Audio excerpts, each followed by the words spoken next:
మనం దెబ్బ తాకంగానే ఫస్ట్ ఏం రాస్తాము? ఇంట్లో ఉంటే పసుపు పెడతాం. కానీ ఎడారి మతం క్రిస్టియన్స్ ఏం రాస్తారో తెలుసా? దెబ్బ తగలగానే కొబ్బరి నూనె పోస్తారు. పాపం దెబ్బలు తగ్గుతాయని పారాచూట్ కంపెనీ వాడికి కూడా తెలియదు. ఇంకోటి వాళ్ళు బొట్టు పెట్టుకోరు, ఎప్పుడు నిండు ముసుకేసుకొని ఏడుచుకుంటూ కూర్చొని ప్రార్థన చేస్తూ ఉంటారు వాళ్ళ చర్చికి వెళ్ళినప్పుడు. మనం గుడికి వచ్చినప్పుడు ఎలా వస్తాం? మతం మారారనుకోండి, బంగారంగా ఉన్న మన జీవితం ఏమైతుంది? కంగారుమయం అయిపోతుంది. అంటే బైబిల్లో ఒక వాక్యం ఉంటుందమ్మా, మొదటి కొరంతిలో ఒక మాట ఉంటుంది, స్త్రీలు బహిరంగంగా చెప్పకూడదు, బహిరంగంగా సభల్లో మాట్లాడకూడదు. స్త్రీకి అక్కడ ప్రాధాన్యత లేదు. కానీ మన హిందూ ధర్మంలో స్త్రీలే రాజ్యాలు ఏలిండ్రు, కత్తి పట్టుకొని యుద్ధం చేసిర్రు. కానీ వాడు పాస్టర్ ఏం చెప్పాడు తెలుసు అక్కడ? ఓహో, దయ్యం పేరు బెజవాడ దుర్గమ్మ. ఏం చేయాలి? చెప్పుతోటి కొట్టాలి వాడిని, అంతేనే కదా? మనం అమ్మలగన్న అమ్మగా కొలుస్తాం దుర్గామాతని. రండి, అందరికీ నమస్కారం. శ్రీమాత్రే నమః.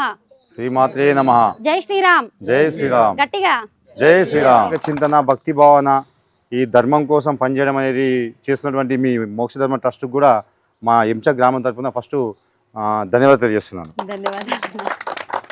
అయితే అమ్మ, సరే, నేను మీకు ఒకటి చెప్తాను. కొన్ని మతాలు ఉంటాయి, వేరే మతాలకి మన ధర్మానికి తేడా ఏంటి చెప్తాను, వినండి. ఫస్ట్ మనం అందరము నుదుటన ఏముంటుంది?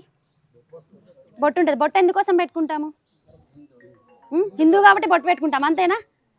దాని ప్రత్యేకత, దానికి సంస్కృతికి ఏం లేదా? ఓకే, మనం బొట్టు ఓన్లీ కేవలం హిందువులం మాత్రమే పెట్టుకుంటాం. చాలా బొట్లు కొందరు అడ్డ బొట్టు పెట్టుకుంటారు, నిలువు బొట్టు పెట్టుకుంటారు, పరిపూర్ణత రౌండ్ బొట్టు పెట్టుకుంటారు. ఒక్కొక్కరు ఎవరికి నచ్చిన విధంగా వాళ్ళు బొట్టు పెట్టుకుంటారు. ఆ బొట్టు వెనక కూడా సాంప్రదాయం ఉంది మనకి.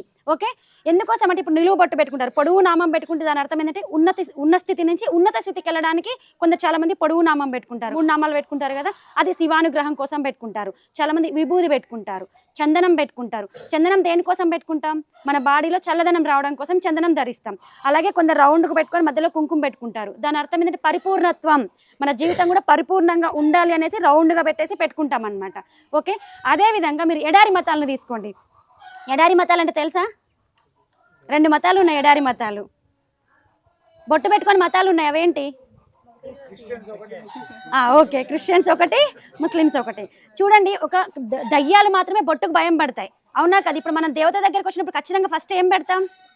పసుపు, కుంకుమ. పసుపుని కూడా మనం చెంపలకు పెట్టుకుంటాం, కాళ్ళకు పెట్టుకుంటాం, యాంటీబయాటిక్ లాగా భావిస్తాం. ఎందుకు? ఏదైనా మనం దెబ్బ తాకంగానే ఫస్ట్ ఏం రాస్తాము? ఇంట్లో ఉంటే పసుపు పెడతాం. కానీ ఎడారి మతం క్రిస్టియన్స్ ఏం రాస్తారో తెలుసా? దెబ్బ తగలగానే కొబ్బరి నూనె పోస్తారు. ఎందుకు? ఆల్రెడీ అక్కడ రక్తం కారుతుంది రాయి అంటే అదే యేసు రక్తం అని రక్తం పోస్తారు. కొబ్బరి నూనె వాళ్ళు యేసు రక్తం అనేసి రక్తం పోస్తారు. రక్తం కారే దగ్గర ఇంకా వాడు కొబ్బరి నూనె పోస్తారు. కొబ్బరి నూనెతో తగ్గుతుందా? అందులో ఏమైనా యాంటీబయాటిక్ ఉంటుందా? పాపం దెబ్బలు తగ్గుతాయని పారాచూట్ కంపెనీ వాడికి కూడా తెలియదు. అది దెబ్బలకు నెత్తికి తయారు చేసిన కొబ్బరి నూనె, కానీ వాళ్ళు దెబ్బలకు కూడా వాడుతున్నారు. తయారు చేసిన కంపెనీ వాడికి కూడా తెలియదు అందులో యాంటీబయాటిక్ ఉంటుంది, దెబ్బలకు రాస్తే తగ్గుద్ది అని. తెలుసా వాడికి? కానీ వీళ్ళు వాడతారు, దాన్ని యేసు రక్తం అనేసి వాడతారు. ఇంకోటి, వాళ్ళు బొట్టు పెట్టుకోరు, ఎప్పుడు నిండు ముసుకేసుకొని ఏడుచుకుంటూ కూర్చొని ప్రార్థన చేస్తూ ఉంటారు వాళ్ళ చర్చికి వెళ్ళినప్పుడు. మనం గుడికి వచ్చినప్పుడు ఎలా వస్తాము? మనం గుడికి వచ్చినప్పుడు ఎప్పుడైనా ఏడ్చుకుంటా రిటర్న్ వెళ్తామా? ఏడ్చుకుంటా మీరు దేవుడికి మొక్కుతారా? మీకు ఇంట్లో ఎన్ని బాధలు ఉండని, ఎన్ని కష్టాలు ఉండని, గుడికి వచ్చినప్పుడు ఏం చేస్తాము? ప్రశాంతతతోటి, సంతోషంతో, ఎన్ని బాధలున్నా అమ్మకి అప్పచెప్పేసి అక్కడే కూర్చొని మనం మొక్కుకొని వెళ్ళిపోతాం కదా. నేను చెప్తున్నానంటే, మతం మారారనుకోండి, బంగారంగా ఉన్న మన జీవితం ఏమవుతుంది? కంగారుమయం అయిపోతుంది. ఇప్పుడు మన జీవితం బంగారంగా ఉంది, బంగారమయం ఉంది. కానీ ఒక మతం నమ్ముకొని మనం వేరే క్రిస్టియానిటీలోకి వెళ్ళిపోతే మన జీవితం కంగారు అయిపోతుంది అమ్మ. మొత్తం వాళ్ళ మనసు ఎప్పుడు చంచలంగా ఉంటుంది. అందుకే మన స్వధర్మంలో ఏం చెప్తారంటే, స్త్రీకి చాలా ఇంపార్టెన్స్ ఇచ్చారు. ఆడవాళ్ళకి మన హిందూ ధర్మంలో ఎక్కువ ప్రాధాన్యత చూపిస్తారు. స్త్రీ లేనిది గమనం ఉందా? లేదు. స్త్రీ లేనిది జననం ఉందా? లేదు. స్త్రీ లేనిది జీవం ఉందా? లేదు. స్త్రీ లేనిది సృష్టి ఉందా? స్త్రీ లేనిది సృష్టే లేదని చెప్తున్నది మన స్వధర్మంలో. కానీ ఎడారి మతంలో ఏం చెప్తుందంటే, బైబిల్లో ఒక వాక్యం ఉంటుందమ్మా, మొదటి కొరంతిలో ఒక మాట ఉంటుంది, స్త్రీలు బహిరంగంగా చెప్పకూడదు, బహిరంగంగా సభల్లో మాట్లాడకూడదు, స్త్రీ ఓన్లీ ఇంటికే పరిమితం, పిల్లలకే పరిమితం, పిల్లలను కండానికే పరిమితము, స్త్రీకి ఎక్కడ చెప్పే ఆజ్ఞ లేదు, ఓన్లీ కొంగేసుకొని ఇంట్లో కూర్చొని నేర్చుకుంటూ ప్రార్థన చేసేదే ఉంటుంది అని బైబిల్లో ఉంటుంది. స్త్రీకి అక్కడ ప్రాధాన్యత లేదు.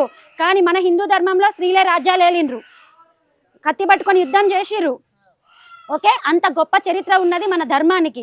కానీ ఇవాళ రేపు ఏం చేస్తున్నారంటే, మన ధర్మంలో కొన్ని చిన్న చిన్న ఆర్థిక సమస్యలు రాగానే, భర్త తాగుతున్నాడనో లేకపోతే అప్పుల సమస్యలు ఉన్నాయనేసి ఒక పాస్టర్ వచ్చి చెప్పగానే వాళ్ళ మతంలోకి వెళ్ళిపోతున్నారు. పోనీ వాళ్ళ మతంలోకి వెళ్ళింది ఏమన్నా మీకు బాగుందా? సేమ్ అదే జరుగుతూ ఉంది. కాబట్టి మనకి ఎన్ని కష్టాలున్నా ఎన్ని నష్టాలున్నా చెప్తారు కదా, తల్లి ధర్మాన్ని మార్చుకుంటే తల్లిని మార్చుకున్నట్టే. కాబట్టి నువ్వు ఎన్ని కష్ట నష్టాలు వచ్చినా నీ ధర్మం నీకే ఉంది. ఓకే, నీ స్వధర్మాన్ని ఎప్పుడూ విడిచిపెట్టద్దు. విడిచిపెట్టినప్పుడు ఏమైతే మీకు అన్ని ఆపదలే వస్తాయి.